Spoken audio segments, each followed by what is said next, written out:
చిన్న కొవ్వొత్తి కథ. దీపస్తంభం మెట్ల మీదుగా ఎక్కుతున్నాడో వ్యక్తి. అతని చేతిలో చిన్న కొవ్వొత్తి ఉంది. పైకి వెళ్తుండగా మనం ఎక్కడికి వెళ్తున్నాం అని కొవ్వొత్తి ఆ వ్యక్తిని అడిగింది. మనం దీపస్తంభం పై వరకు వెడతాం.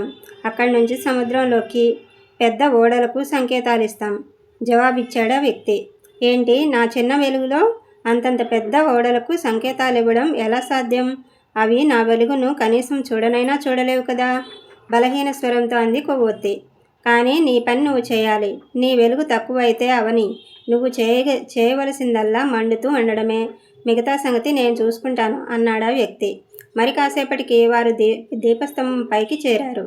అక్కడో పెద్ద దీపం ఉంది. ఆ వ్యక్తి కొవ్వొత్తితో ఆ దీపాన్ని వెలిగించాడు. వెంటనే ఆ ప్రదేశమంతా దేదీప్యమానంగా వెలిగిపోయింది.